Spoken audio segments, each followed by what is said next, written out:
like I have nothing else better to do with my life than to enjoy this on a Sunday. So if you haven't watched any of my videos before, this is more of we'll call it an intermediate project. Now, this design is geared towards sublimation. I'm not saying that you won't learn things that you can use with your regular craft cutter, but for the most part, we're setting up this design to use on sublimation garden flags. So, just to give you a little background. Just a few more seconds. Trying to make sure everything is up. In case you're just now joining me, my name is Becky with Silhouette Life Inspiration Box. Eventually, I'm going to share this darn video.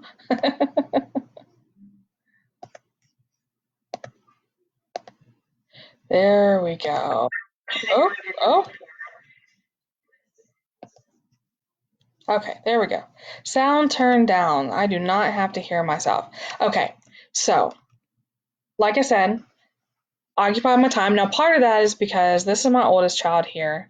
Now, I will admit he is not actually a senior, okay? But this was his freshman year. This is his freshman baseball photo. And I have just really been in love with it. So I had to use it for this example. But, and it doesn't have to be. I had a request for one of these. Somebody wants to do it for their fifth grader. So, there are a lot of milestones that you can celebrate, especially with these garden flags. I mean, this would be retirement or a new baby, or I'm not saying you want to put your new baby picture on there if you're going to display it outside, but, there's just a lot of things you can use these garden flags for.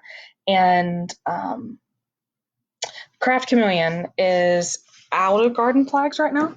They will be here in about 2 weeks, so that's not incredibly long to wait.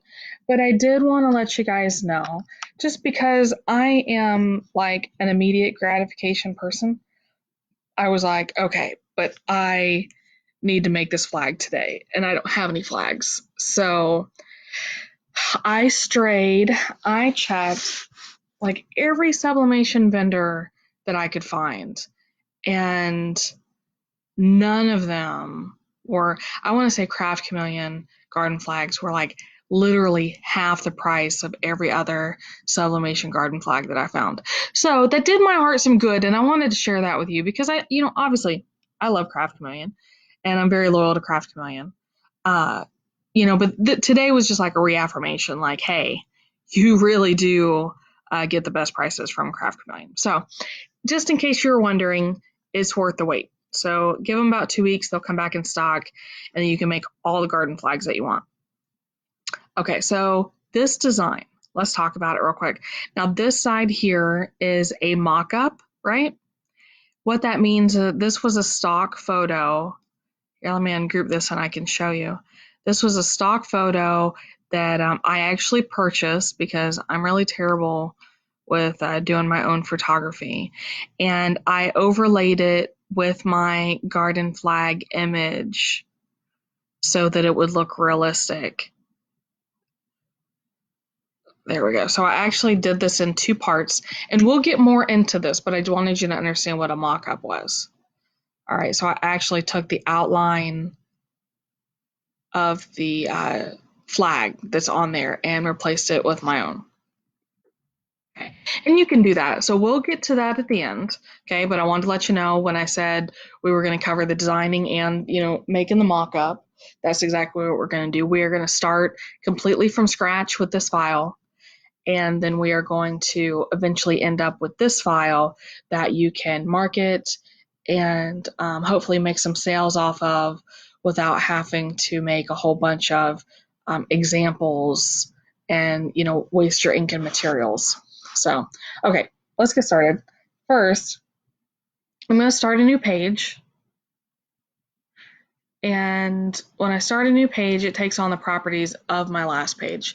So my last page, because I was showing you both side by side, was wider than normal, but for a garden flag, my page, I set it to 12 inches by 16 inches because that is approximately the size of these garden flags.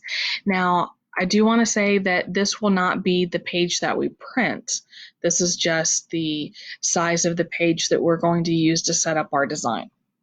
Okay, so I'm going to keep bouncing back and forth. If you guys have any question, oh, what's out of focus? Julie, let me know what's out of focus and I'll go in and look at it, okay? But any questions you have, let me know, and I promise that I will answer as soon as I can. Okay, so 12 by 16, and I did that up here on the page setup, and I just typed in the dimensions that I had. Now you can actually, just a little side note, you can actually create or save your own custom sizes. I don't actually have to do that, but this is something, if you're making a lot of garden flags, you could save this as a custom design. So here we go with the 12 by 16, and I'm going to go to File and Merge, and I actually downloaded, oh, don't make me a liar. Oh, that was my desktop downloads. Here we go. I downloaded this file from a free, royalty-free website, and I can come back and share it with you in the comments if you like. But what I'm going to do is I'm going to do on my transform menu right over here, looks like the grid lines, right? Or not the grid lines, like a bar graph. That's what I'm thinking of. And I'm going to go to transform, make sure that my lock is unlocked, and I'm going to type in the same dimensions as my page. All right, that ended up being backwards. 16 by 12. Okay. So there's my background. So there are some backgrounds that you won't want to skew like that. Like had this been something, that the proportions mattered, then you would have want to scaled it appropriately. But for what we're using it for, widening out those boards actually worked in my favor. Okay, so now I want to bring in the photo from Facebook, right? Because that's where I stole that photo from. So because I have Designer Edition or higher, I can actually go and grab any image that I want and just do a copy and paste, and it'll bring that photo in. So that's what I'm going to do right now. I'm going to right click and copy and come back over in Silhouette Studio and paste. So you'll see that I did quite a bit of zooming in, I feel like, but this was the original photo. And I'm just going to jump back and see if Julie had a chance to answer me. My screen. So my screen is blurry. I was going to say it shouldn't be, because the camera should pick up right off the screen. So, okay, well, seems like some of you other guys are in focus. So we'll kind of table that for now, but I'm going to keep coming back and answering questions. Okay. So we're back here on the screen. And the other thing, I don't know if you noticed on this one or not, but I had this rough edge along because I'm not saying that you couldn't use just a plain photo, but that just kind of gives it some character. So I'm still going to go to merge. I also downloaded this file. Okay, and we're going to do something interesting, or at least I think it's interesting. Okay, we're going to use the invert options on the image effects panel. It's this, looks like a moon, a half and half moon, and I'm going to invert it from white to black. And the reason I do that is because when I trace this, the black image will be easier to trace. So I'm just going to select it with my trace box, solid fill. I always bring my scale down to 4 and just hit trace. Now I can rotate that, and I scrunched mine up a little bit. I didn't want it that long. So that's something that you can do. And then you just have to decide how big you want it on your garden flag. Remember that you'll have text at the top and the bottom. So you don't have to go all the way from edge to edge. Okay, and then I can size this down and zoom in until, see, like I wanted to have some more of his glove in there. So I will size him down a little bit more. Okay, so there we go. I think that's pretty good. So, and you can't see, I'm going to darken this up temporarily just so that you can see. But this is how you align your line in your photo. Okay. See, when you're looking at it, you can, I mean, and you can thicken it up if you can't see it, but for the most part, your thin red line will show you exactly where your photo is going to be. Okay, so I don't actually need that thick. And then I can use my drag box and select the photo and the shape, open my modify panel and choose crop. And this gives me the crop down photo that I need. So I am actually going to change this a little bit because see how it got the part of this black up here? I actually didn't like how it did that because it blended in with my text. So I'm going to rotate him a little bit because I don't really want to cut off his head, but I don't want that black part to interfere with my text.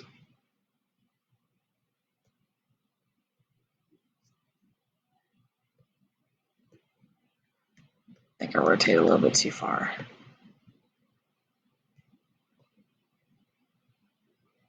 Okay, let's see how that looks. Select those and crop. All right, I feel like that's much better. So I can go and put him in place if I want. Now let's talk about the shadow. If you go back and look at the original, you'll see that I had this thick white line and I also had the shadow underneath it. And we are going to do both of those right now and get those out of the way. So the first thing I'm going to do, I can do this either with copy and paste or I can do it with the replicate menu. I use the shortcut. I use control and my right directional arrow on my keyboard and it gives me my duplicate. Now that's an identical shape of the picture and I'm just going to fill it in with a darker color gray. Okay, did that make sense? And then remember how I darkened up the line so that you can see it? You can do the exact same thing. I'm going to turn the line color to white and I'm going to thicken it up until I'm happy with it. Okay. So I need this. I don't want it on top of my photo. So I'm going to click on my photo and choose bring to front. And then I can line up the design with the background. Okay, now actually what I did is I took the photo and I centered it to page. And I'm going to bring him down just a tad. Because you can't forget that the top little bit, you'll lose a little bit of that space when you put it on a hanger. So now that I know that he is centered on my design, then I can bring the shadow over. Okay. So I'm going to go ahead and group these together because I don't want any of those to move. But basically, this is the basis of your design. Okay, so the next thing we're going to do, and I'm going to slide my screen back over, we're going to talk about text because that's what we're going to add. And I'm going to put class of in one box, create a new box, and I will do 2020. And I will select both of these. I want another 2 boxes. For me, it's easier just to duplicate. And I will do Braden Dykes. And I will do Milton High School. Okay, so I'm going to go ahead and fill those in with black. That is what I'm going to stick with. Our school colors are black and gold. So all of these color schemes, they match his uniform and our school colors. So don't be afraid to branch out if those are not also your school's colors. Okay. The fonts that I'm going to use, this one, I kind of want a script font. And I'm trying to remember which font I used. Evidently, I've done another project since then.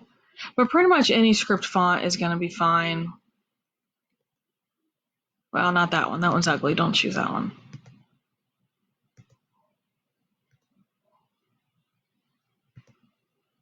No, I don't like that one either. Eeny, meeny, miny, mo. What's this one? Oh, that one's pretty. All right, we'll go with that one. And I'm going to pair it with my bold font, which I'm going to use Freshman. And then I'm going to use the same for Braden's name, Freshman. But then I want to show you guys, because I want these, since I'm using the same font, I want them to continue to look the same, but I want them to be taller. So I'm going to select them both. I'm going to stretch them. Okay. And that helps not only with this part, but it helps with his name too, being able to read it more without making it super long on the flag. All right, so I'm going to use my crosshairs here. Crosshairs are these little gray lines, and see, I can see that it runs right underneath my 2020 and right underneath my class of. So those are pretty good. And I will group those together. Braden Dykes is fine. Now let's talk about Milton High School, because if I just make my text box bigger, it makes the font bigger, but it doesn't change the spacing. So what I want to do is come over here in my text style panel, and I want to type in and make it smaller here. Then I can hit center. Now I can make it as big or as small as I want. Okay, so I'm going to go ahead and let's open our transform panel. We're going to need that. I'm going to put my class of 2020. Now, I think in my example, I actually had it sitting right on the top of the picture. So that part's completely up to you. This time I'm going to put it a little bit above. And for my Braden Dykes, I am going to, looks like I do have to make him a little smaller, and that's okay. But I am going to let that hang over the bottom of the picture. Okay, now I can select all of this and center it, and also center the page, make sure it's centered. And you notice that you really can't make out Braden's name, and then also I get this blue line. Now the blue line is because it's wanting me to check the spelling. But if I group those together, you notice that blue line goes away. So if you're ever trying to save something as an image and you keep getting that blue line, you either have to ungroup it, convert to path, or group it with a different design. So, and I'm going to group all my text together. I'm going to show you why. Because when I want to make Braden's name more readable, I'm going to choose my offset. It doesn't need to be a big offset. I believe I chose 0.1. Nope, it was smaller than that. It was probably 0.07. You can just type that in manually, but ultimately it's going to be whatever you're comfortable with. And you notice it did my offset on all my text, but it left them all individual. So just make sure, use your little group button and group those back together. Choose white, and I'm going to change my line color.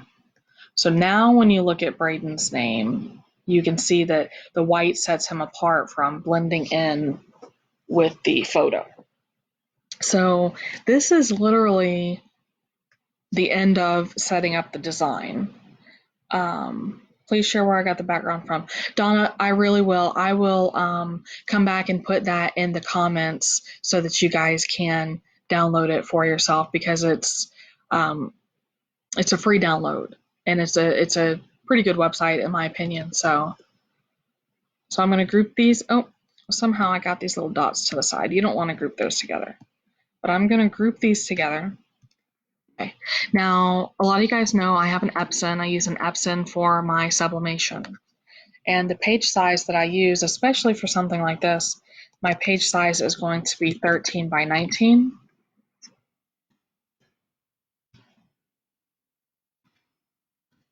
Okay, so you can see I have plenty of room, and I also want to turn on my print border.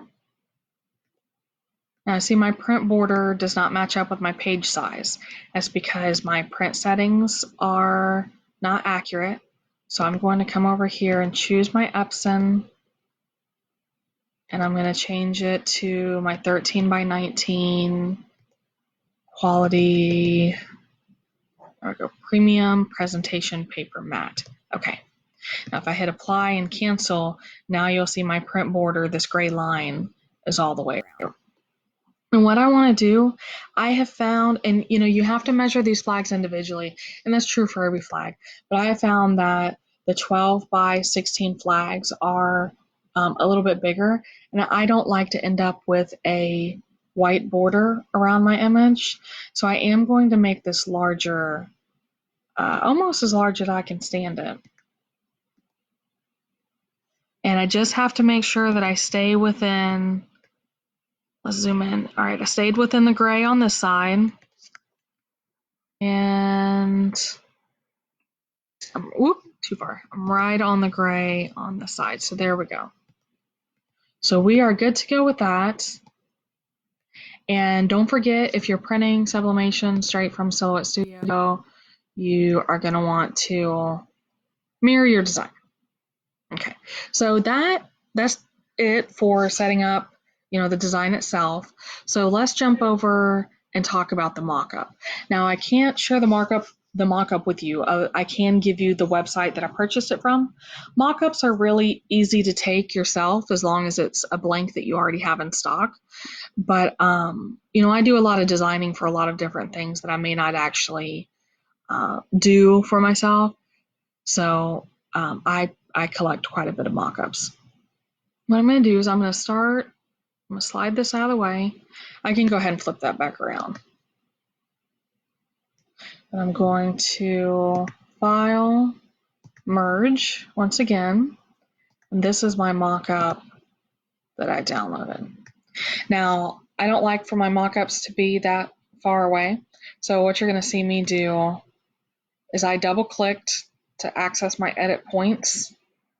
And then I can, as long as I'm holding down my shift key, I can select multiple points and get this narrowed down. The background is pretty and all, but I want the focus to be on my design.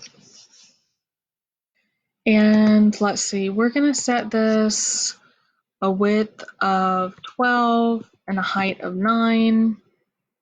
This is a pretty good social media image, so that's why I choose that image a lot. So I can save my width. My width will be 12. Nope, my height will be 12. I'm going to center.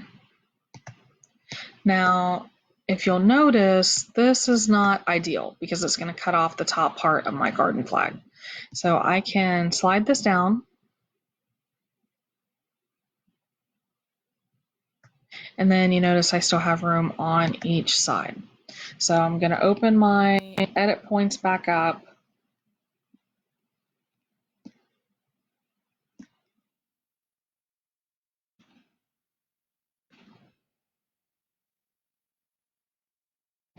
I want to make sure all that white space is covered. But if I can try to get my mock-up to be of a similar size, then it'll be easier for me to picture what my mock-up will look like.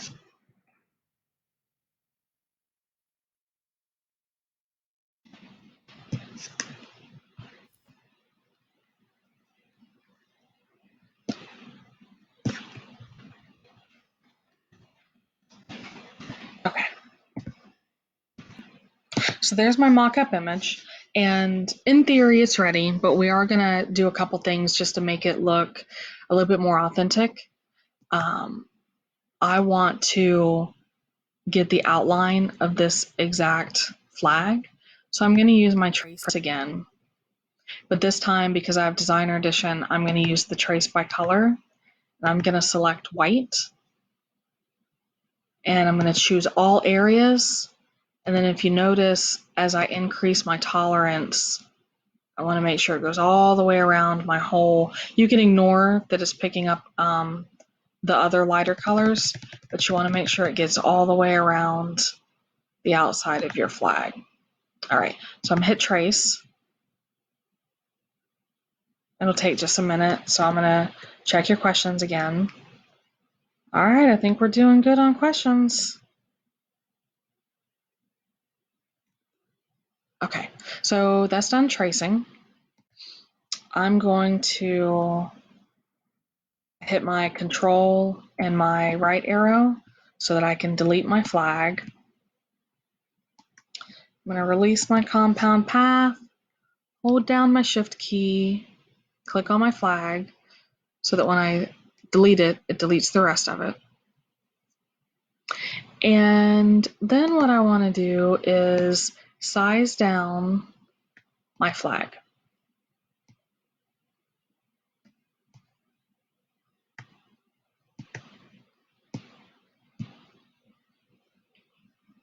Okay, so I can rotate my design, make sure that this fits within. Now you'll notice I have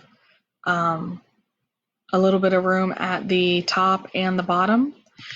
So my answer to that was if I select my two pieces here, I can make them a little bit wider.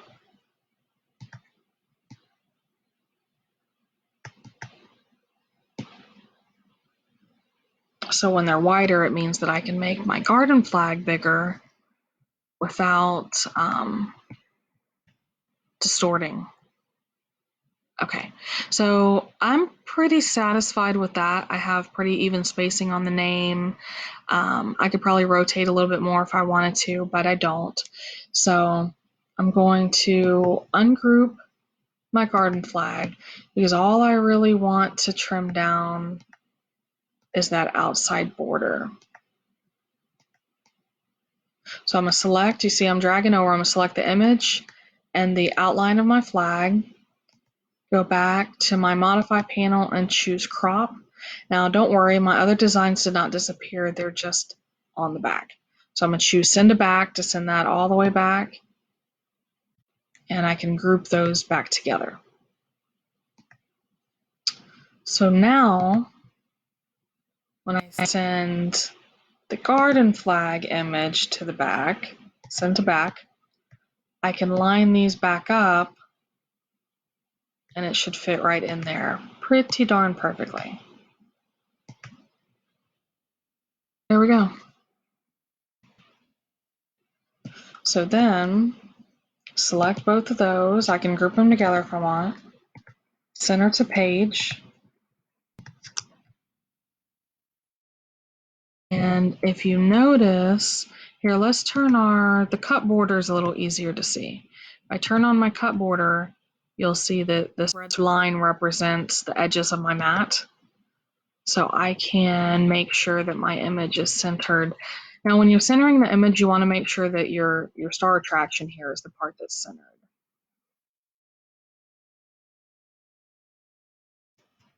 And if you're ever in doubt, you can just move it down.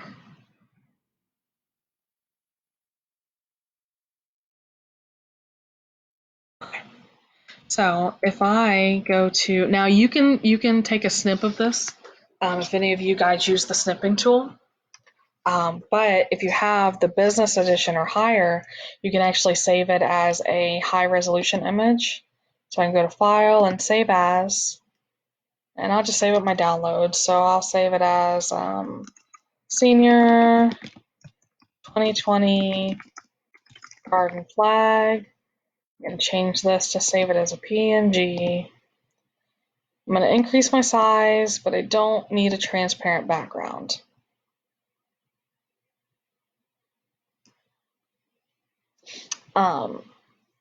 So while Silhouette Studio is working through this, the reason that it's better, if you have Designer Edition anyway, it's better to save the file this way than to grab a screenshot, is because this way will give you better image quality. So especially if you're, saving something that you're going to promote on social media. So now if I open, I'm just going to open Silhouette Studio so that you guys can see. But that's my image. That's the image that I saved. That's not my layered image. That's what I would use to promote this on my Facebook page. Or what I also do is I'll use this same process when I take orders. I will send them a proof and have them approve it so that before I print and press it on there, they've approved all the aspects of the design. So checking again, it just dawned on me that I have not checked with the Craft Chameleon folks, and that's okay. I will come back and check with you. I promise. But I'm feeling pretty good about everything that we went over. And of course, if you have any questions, even if you're catching this video on the replay, I would obviously watch the video first all the way through, and then come back and you can, as you're watching the video again, you can start doing this on your own. But I think it's better to get, that once through all the way before trying to do it yourself. So just throwing that out there. And of course, I'll check back, whether it's in a couple days or if you want to post in the group and ask a question or anything like that. I'm always more than happy to answer. And I will post a link to, I'll say everything I used, including the mock-up, in case you want to purchase the mock-up. There might even be some free mock-ups. This just happened to be one that I already had. So I'll post links to that in the comments, and you can go out there and grab those. And what I'll do, again, not the mock-up, but what I'll do is I will upload this template so that you can go in and kind of do a plug and play with your own images without having to start from scratch. So look for all those links in the comments, and if you have any questions, then let me know. And don't forget, we will be back tomorrow for Cricut Design Space for that mom design, and then we'll be back Wednesday for the mom design in Silhouette Studio. So both of those will be the same, just depending on if you're working with a Cricut or working with Silhouette Studio. So, all right, well, I appreciate you guys tuning in, and I'm gonna check back in with you after a while. So you guys have a good night, and we will see you tomorrow. Bye.